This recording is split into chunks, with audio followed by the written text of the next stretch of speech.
I'm back.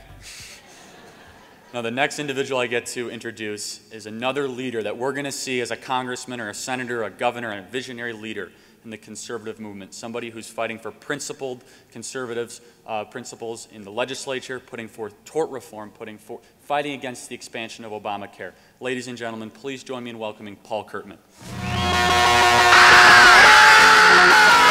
You say you want a revolution, well, you know. Thank you. Thank you very much for that very generous welcome. Good afternoon, CPAC. I am really excited to be here. I'm really excited to be at a conference called the Conservative Political Action Conference because I'm a conservative, and the conservative's message is an exciting message. And the reason the conservative message is such an exciting message is because the conservative message is a message that's all about liberty. That's what it's about. And I'm a firm believer. I spent almost 10 years with the United States Marine Corps as an infantryman, and I'm a firm believer. I'm a firm believer that the message of liberty is an attractive message, and that people are just drawn to the message of liberty. And I think I can prove this because I think if we look throughout history, we'll see that more people have died striving to attain liberty probably than anything else in the history of the world. Liberty is an attractive message. The reason it's such an attractive message is because once you are able to articulate the principles of liberty to somebody, it's just like it was for me. Once I actually was able to wrap my mind around the principles of liberty, it was like my life was just like rejuvenated, and I suddenly had this new perception of all these issues that prior to my understanding of liberty, I wasn't able to really understand or articulate or argue for. You know, our founding fathers in the Declaration of Independence, Thomas Jefferson wrote, "We hold these truths to be self-evident, that all men are created equal, that they're endowed by their Creator with certain unalienable rights.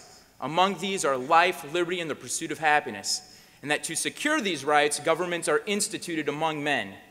You know, our founding fathers often referred to our rights as unalienable or unalienable rights. They referred to them as rooted in the laws of nature, given to us by the laws of nature, nature's God. You know, because our liberty, once you explain this to people, once we can tell people exactly what these principles are, you know, the God who gave me a brain and the ability to think also gave me a tongue and the ability to articulate my thoughts. So my freedom of speech is just as natural as my ability to speak. And once we begin to frame the topics and the conversation and the issues within that particular narrative, the narrative of liberty, suddenly people's eyes are opened up and they see things just really outside the paradigms of the political party's narrative, but within the context of liberty. And it's an attractive message. I wrote a book, it's called Don't Tread on Me. In the very first chapter, I talk about individual liberty, individual sovereignty, the fact that you own yourself, the government doesn't own you. And I had this woman who picked up my book, and she was kind of skeptical, but she read it anyway, and she came back to me about 3 weeks later when I saw her again. She said, "Paul, you know, I really like those ideas that you had in your book, the idea of self-ownership, that you own yourself and that the government can only protect your rights. The government doesn't give you your rights." And then she said this. She said, "But the thing is, Paul, is how can you be pro-life? Because if you believe in self-ownership and that you own yourself, then shouldn't I as a woman be allowed to have an abortion?" And within the context of the principles of liberty, I asked her, I said, "Well, do you agree that there's a human DNA, specific DNA, unique to a brand new human being that's an unborn child?" And she said, "Yes." And I said, "Well, then by virtue of being alive, doesn't a life have a natural right to continue to live?" And at that point, I love it when the light bulb goes on. Because at that point, she just stopped and she said, "Huh, I get it. The principles of liberty will change somebody's mind. It'll change their life. I believe that God gave us liberty. I believe as a Christian, I believe that God wants us to be free. I believe that God wants our governments to protect our freedom. I believe the founding fathers were right, and I believe it's worth fighting for." Thomas Jefferson, not only did he write that in the Declaration of Independence that governments are instituted to protect our rights, but he also wrote, "It is to secure our rights that we resort to government at all." That's the only reason that we're supposed to be going to government for anything, is just for the protection of our God-given liberty. I love the founding fathers. They had so much more wisdom than anybody, I believe, in Jefferson City, our state capital, or Washington, D.C. today. But the thing is we need good leaders. You can't count on the wrong people to do the right thing. You can't. So having a conservative political action conference, something geared towards the grassroots as we move into another election cycle to make sure that we find the right kind of elected leadership who understand that their job description is to do something very simple just to protect our liberty. It's a simple job description. We have to find those types of people. You know, I'm tired of finding somebody who has the right message, but then they do the wrong thing. And the only reason they're doing the wrong thing is because they're the wrong person for the job in the first place. Actions do speak louder than words. But see, freedom is worth fighting for, and it's an attractive message. And if you've ever seen these bumper stickers that say freedom isn't free, you've seen them on cars. Some of you might even have one on your vehicle right now.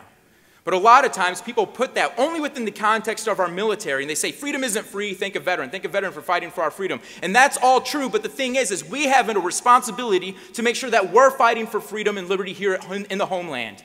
And the reason is, right now, today, there is no doubt a 17-year-old man in somewhere in Afghanistan climbing up a mountain with a rifle and a 60-pound pack on his back, fighting for our liberty. We have to complete the sacrifice that these men are making overseas, because if we don't complete that sacrifice, I'm afraid that at some point in time in the future, it's all going to be for nothing. We have to fight for liberty here. It's worth it, and it's an attractive message, and we can reach people with the message of liberty. Over the last few years with the conservative movement, we've seen the Tea Party rise up and just really dominate in a lot of elections. I'm a product of that. I ran in a race that everyone told me I couldn't win. A lot of people told me I couldn't win. I ran against a deeply entrenched liberal Democrat. I walked away from that race by the grace of God with 57% of all the votes because I was able to talk to people about the message of liberty, and it's attractive to them.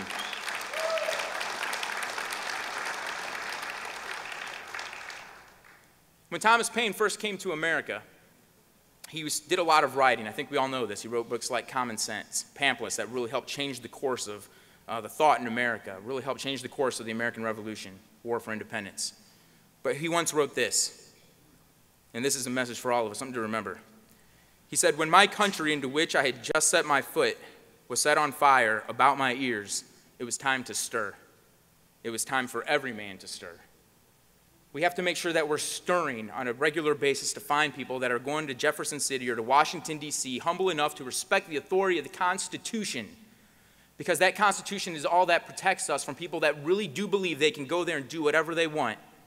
And I'll leave you with this quote. Before I do, make sure you Facebook friend me on Facebook, because I want everybody here to be my friends. But a man from Texas once said this, and think about this. This is pretty deep. I've said this before, and some people immediately get a little shady, but you got to think about this. He said, "I prefer a man who will burn the flag and wrap himself in the Constitution than a man who will just burn the Constitution and wrap himself in the flag." It's all about our freedom. It's all about our liberty. We have to find those people that are fight for the Constitution, so to complete the sacrifice that the troops are making overseas. My name is Paul Curtman. Thank you all very much.